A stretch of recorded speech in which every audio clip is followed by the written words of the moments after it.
Je suis présentement en compagnie de l'auteur Alain Roy. On est au Salon du Livre de Paris. Monsieur Roy, j'aimerais ça que vous me parliez un peu de votre expérience ici à Paris. Comment ça se passe? Si on parle du Salon du Livre, moi je trouve ça extrêmement intéressant. Premièrement, d'être en présence d'auteurs que j'ai déjà vus, que j'ai déjà lus, que bon, déjà là, c'est très intéressant pour moi. J'ai fait plusieurs rencontres, puis moi, dans mon domaine, je travaille dans le domaine des drogues, j'ai fait des sondages, alors je fais plein de rencontres, puis ça me permet de voir un peu quelle est la position, quelle est la perception des drogues chez les Parisiens, en tout cas les gens qui viennent ici, au salon. Alors ça, je trouve ça très intéressant. Puis le milieu dans lequel je suis, moi je suis dans le 5e arrondissement, alors c'est un endroit aussi extrêmement intéressant. Je rencontre, il y a des gens de tous les pays à peu près qui sont là, alors puis il y a plein de choses à visiter. Alors, la rue Mouffetard, là, écoute, ce qui est extraordinaire, moi, je me plais beaucoup. Je me réveille très tôt, je me couche très tard. Parlons justement de votre ouvrage sur les drogues. Comment est venue l'idée de vouloir créer un ouvrage sur les drogues pour les jeunes de 11 ans? Ben, disons que moi, ça fait pas mal longtemps que je m'intéresse à la question. Je m'intéressais à la question depuis l'âge de 15 ans. C'était à cette époque-là l'année de l'exposition universitaire. Et j'avais vu des jeunes, à cette époque-là, j'étais là à l'expo, puis j'avais vu des jeunes fumer une drôle de cigarette, puis ça m'avait intrigué. Quand je suis arrivé à la maison, j'ai demandé à ma mère ce que c'était. Elle m'a dit, Alain, je pense que c'est de la marijuana. Il faut faire très, très attention parce qu'il y a des jeunes qui en ont fumé et qui se sont jetés en bas d'un 10e étage, croyant pouvoir voler. Alors, ouais.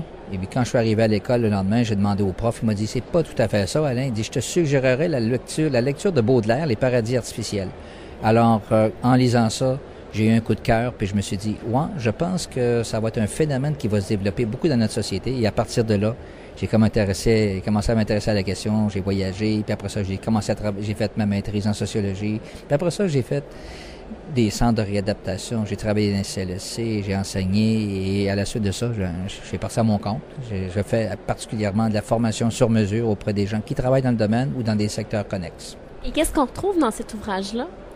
Cet ouvrage-là s'adresse, je dirais, particulièrement aux jeunes de 11 à 15 ans qui veulent connaître les drogues, qui veulent savoir comment aborder ça.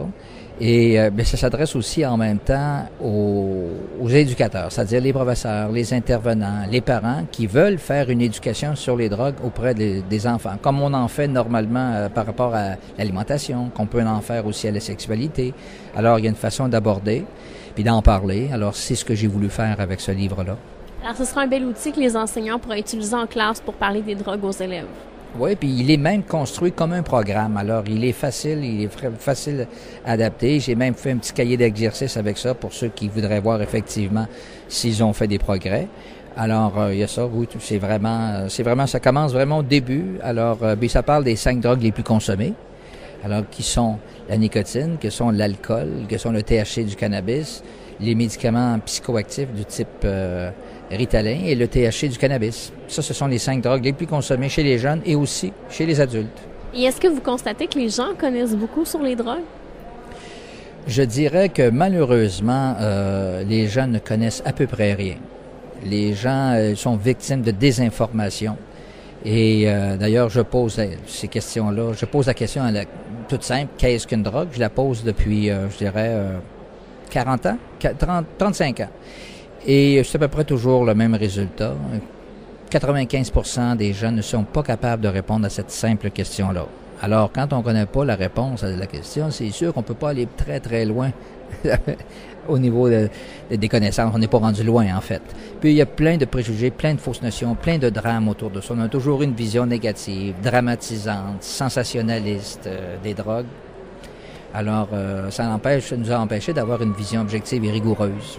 Et c'est pas parce qu'on en a consommé qu'on connaît les drogues? Non, ça c'est pas un critère. C'est sûr que si vous avez été héroïnomane, vous avez une expérience de l'héroïne, mais ça ne fait pas de vous un connaisseur, parce que derrière ça, il y a des connaissances à avoir, beaucoup plus que l'expérimentation. Ça fait pas de soi un connaisseur. Ben non. Et est-ce que vous pensez que si les jeunes connaissent davantage les drogues, vont peut-être être un peu plus allumés justement pour éviter d'en consommer ou faire attention? Vous parlez des jeunes d'ici à Paris? À Paris, OK. Mais en tout cas, je vois déjà là une différence avec les jeunes de Québec, du Québec ici, parce que, en tout cas, j'ai à date peut-être une quarantaine de personnes en bas de 18 ans qui ont répondu, entre 16 et 18 ans aux questions. Et je dirais que, en termes de connaissances, ils en savent peut-être pas, peut-être moins. Ils ont une perception faussée, une définition très dramatisante de ce que c'est. Et même ici encore, le mot drogue est encore très, très, très associé à tout ce qui est illégal. Puis on hésite beaucoup à dire que l'alcool est une drogue. Et comme la nicotine, on sait que ça revêt des aspects économiques assez importants ici. Puis les gens, ça leur tente pas de considérer que l'alcool est une drogue. On dirait que non. C'est comme un sujet tabou. Je pense que c'est encore tabou. Je le vois juste quand des gens passent devant moi. Tout ça, ils viennent, on voit, puis ils regardent, ils voient le mot drogue, et tout de suite là, je vois, si je compare aux autres salons du livre que j'ai fait, il y a un petit questionnement des gens dans leurs yeux, puis surtout les personnes un peu plus âgées. Les 40 ans et plus, j'ai beaucoup de difficultés à avoir des gens qui répondent au sondage. Il y a un malaise visible. Puis surtout quand ils voient le livre, puis qu'ils voient que l'alcool est dedans, alors là, ils me répondent, mais non, mais qu'est-ce que c'est ça? C'est quoi là? Pourquoi l'alcool est là-dedans? Alors, ils veulent pas. C'est ça fait que... non, je dirais que la connaissance, elle n'est pas là. Elle n'est pas présente. Ils n'en savent pas plus. Les jeunes n'en savent pas plus que les plus âgés. À peu près pas, en tout cas. Et j'aimerais vous demander, la littérature est arrivée dans votre vie à quel moment?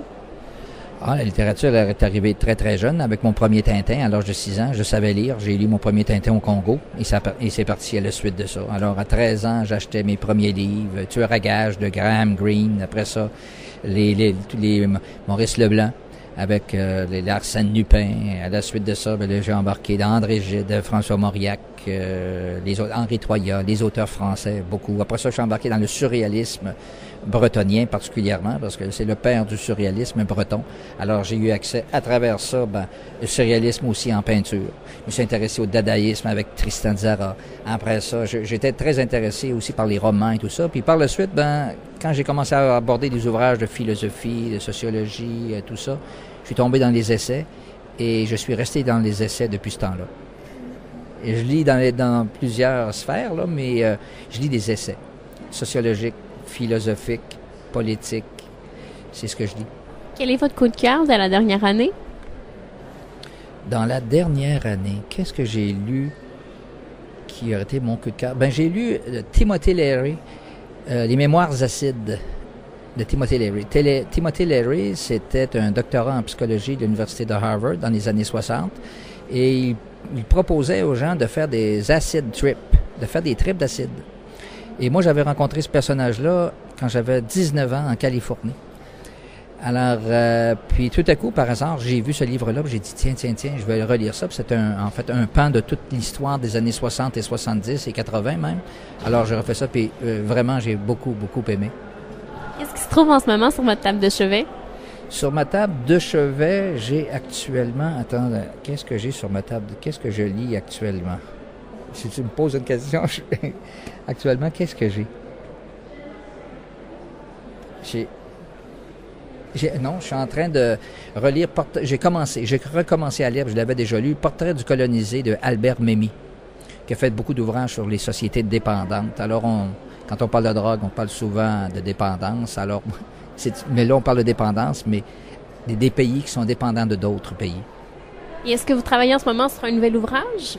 Oui, je suis en train de... En fait, je travaille sur 2 ouvrages en même temps. Un ouvrage qui va s'adresser aux parents des enfants qui se posent des questions sur quelle attitude et quel comportement développer comme parents avec nos enfants, mais vis-à-vis cette question-là des drogues. Comment on se situe, comment on se positionne. Alors, est-ce que j'ai des responsabilités, moi, comme parent, là-dedans?